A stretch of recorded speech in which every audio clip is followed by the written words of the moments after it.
No nosso último resumo bíblico, falamos sobre os livros de 1ª e 2ª Crônicas, que se passam após os judeus terem voltado do exílio da Babilônia, recapitulando todas as histórias sobre a criação do mundo, genealogias, as histórias de Davi e dos outros reis que passaram por Judá. Hoje falaremos dos livros de Esdras e Neemias, que na Bíblia original hebraica são apenas um, e também se passam após a volta para Jerusalém, onde a fé no Senhor estava sendo reanimada e as obras da cidade reconstruídas. Então, assista até o final para não perder nada. E se você não assistiu o episódio anterior da nossa série, o link está na descrição.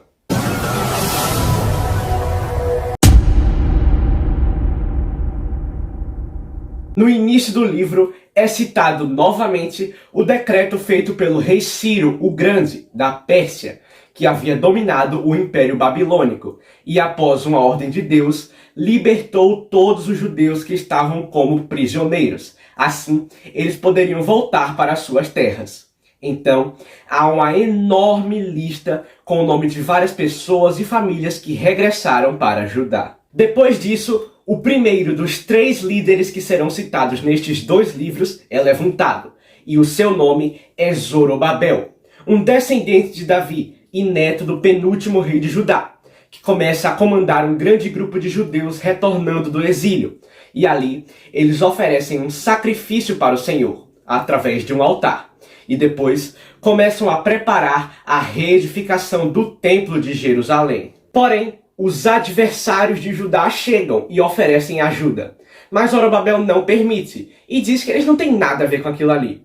E isso acaba gerando uma série de conflitos e oposições entre eles, o que acaba paralisando as construções. Mas após alguns acontecimentos, as obras retornam, e então o Templo de Jerusalém é finalizado, dedicado e finalmente reinaugurado. Depois disso, passam-se cerca de 60 anos. E então conhecemos o segundo líder, chamado Esdras, que era um estudioso da Torá e escriba, que foi enviado pelo rei da Pérsia para liderar o segundo grupo de judeus de volta para Jerusalém.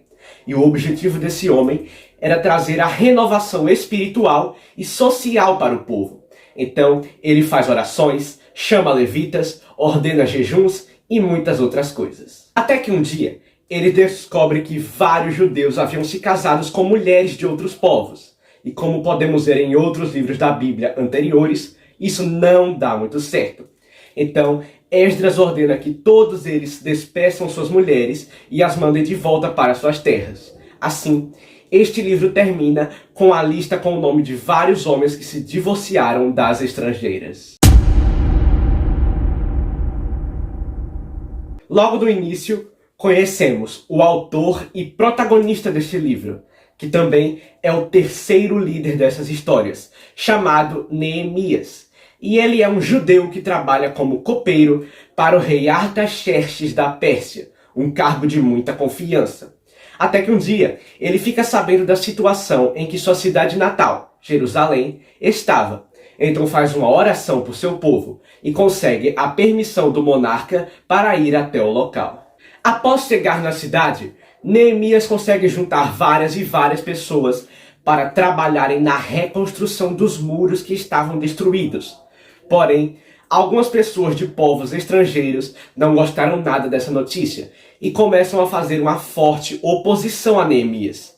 E os principais deles eram 2 homens muito importantes e de alto poder, chamados Sambalate e Tobias. Só que mais pra frente, os povos asdoditas, amonitas, árabes e um homem também importante chamado Gesem também começam a tentar impedir a reconstrução dos muros, lançando insultos, zombarias, planejando ataques, tentativas de assassinato, espalhando notícias falsas sobre a reconstrução e muitas outras coisas. Mas mesmo com toda essa oposição, além dos problemas sociais e econômicos, Neemias, guiado por Deus, conseguiu estabelecer uma forte e excelente liderança, tanto que em apenas 52 dias, as muralhas da cidade ficaram prontas e bem fortificadas. Assim, ele estabeleceu guardas na cidade, contribuições com o templo e outras coisas. Após isso, O agora sumo sacerdote Esdras pega o livro da lei e começa a ler diante de todo o povo, fazendo com que eles relembrassem das ordenanças e mandamentos do Senhor, o que realmente funcionou. Então, depois disso, teve a comemoração da festa dos tabernáculos, o arrependimento e confissão de pecados, a aliança com Deus de sempre obedecer às suas ordens e muitos outros detalhes. Então, os muros de Jerusalém são dedicados ao Senhor, e ali há uma separação dos povos estrangeiros, além da expulsão de Tobias do templo, que era um daqueles opositores. E o livro termina citando o reafirmamento de alguns costumes antigos dos judeus e mais algumas reformas feitas por Neemias. E aí, pessoal, puderam compreender esses livros? No nosso próximo resumo, a gente vai falar sobre o livro de Esther, que contará a história dessa mulher judia que se tornou a rainha da Pérsia e como ela enfrentou diversos problemas, dificuldades e oposições. Você não pode perder de jeito nenhum. Ah, lembra de olhar o nosso Instagram, viu? @canalquer_saber. Por lá a gente posta muitas curiosidades que você vai querer ficar sabendo. Não perca, hein? Então é isso, gente. Deus te abençoe e tchau!